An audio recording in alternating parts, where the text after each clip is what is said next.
The next Haitian leader who would take the revolution to the next level was the great Toussaint Louverture.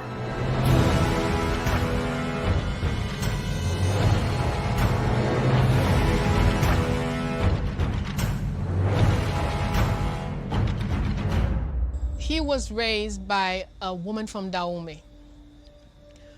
A lot of our people who were born here learned to speak different African languages and got the history of the places that whoever was teaching them came from. Toussaint might not have been from Dahomey, but being that the African woman who adopted him here was from Dahomey, then he's trained and raised as a Dahomean. If you come from Africa, you have a militaristic aspect to your environment. Dahomey, as we know today, Benin, was one of the most warlike culture. That's where we get the term Amazon women, Amazon warriors, because of the women warriors of Dahomey. On television, they make you think Amazon women come from someplace else. But these are you go to Benin and you can go to the museum and see statues of these women and so forth, these women warriors. Toussaint is born on May 20th, has a very different, even in slavery, their experience is very different. He was a submissive person in slavery. He had slavers who kind of like him. It was believed that Toussaint Louverture had been free from the age of 45. We now know he was free from about the age of 30. So he'd been a free, privileged African, if you like, in as much as that can be the case in a slave society, for quite a long time before the revolution. He was heavily Christian. He could read and write. He was very Europeanized. And in many ways, that determined his leadership, his experience of slavery, which was said to be, say, less harsh than someone like Dessalines, and his being free for so long. He constantly tried to placate or make peace with France. Toussaint was an enslaved African who became a free African at some point in the process. I don't know whether he bought his way out of freedom or was granted manumission, because all of the slave society seemed to have put in place some process of manumission for the enslaved persons. And so he became a member of the French military. And he was the first African to become a general in the French military. He became a great general.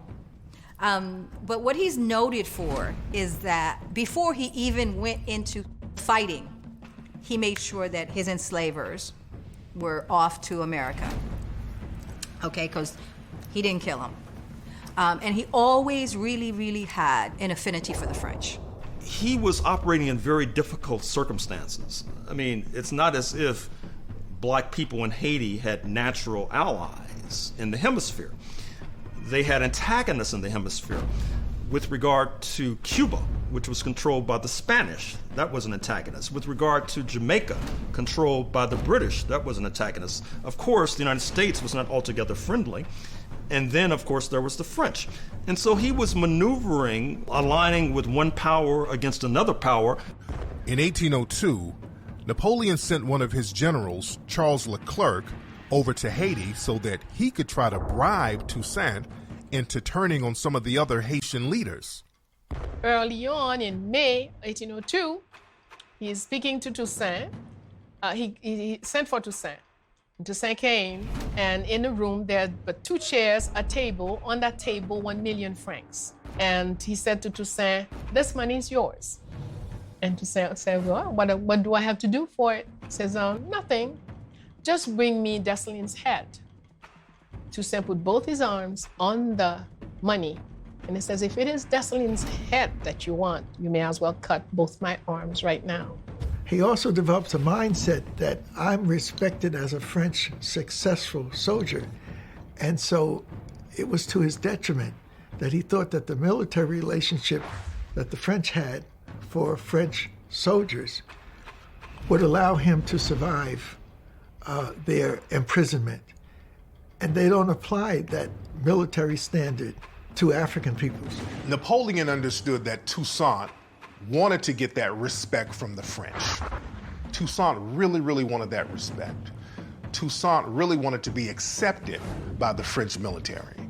Toussaint wanted to be accepted by the French. The French elite class. And Napoleon saw that, and Napoleon played on that.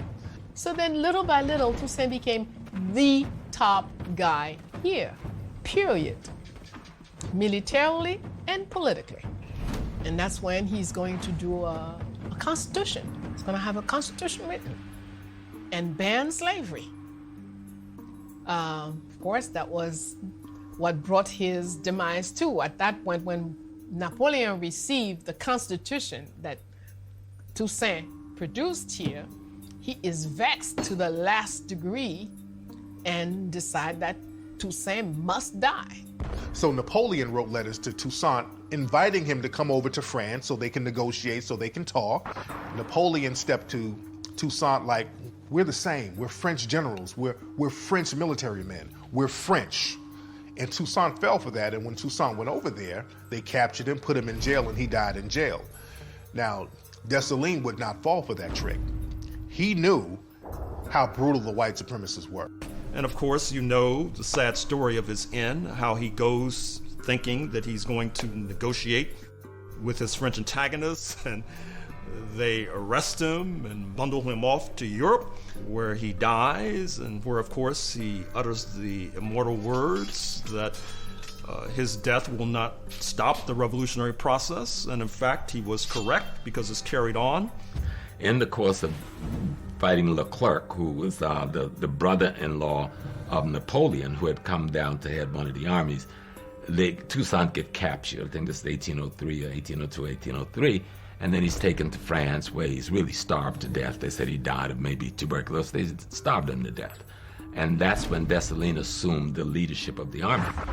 At this point, the whites, who had now been given a kind of a republican freedom, wants the black folks to go back to the plantation, go back to your status quo. And Dessalines said that's not happening. So Napoleon is known for exclaiming that it wasn't so much the economic adventure. He said we have to stop the forward movement of blacks in the world. Because remember, when he got into Egypt, and Count Volney wrote his book, Ruins of Empires, telling the French and telling the world, the very same people that we are enslaving and at war with in Haiti and Martinique and St. Lucia and Tobago are the very descendants of the people who built the pyramids that we are copying all their work. Sent his brother-in-law Leclerc with the new expedition in February 1802 with a clear mission: capture the 10 black generals, send them to France. And once you do that, you could slaughter the entire population of blacks on the island. Don't worry, Africa still has plenty. We'll go back and get more.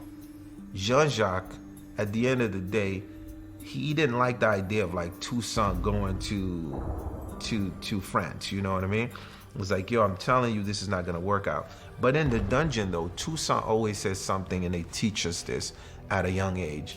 And these are not the exact words, but this is the meaning of it. It's basically, I'm in this dungeon, you could do whatever you want with me, but the seeds already have been planted.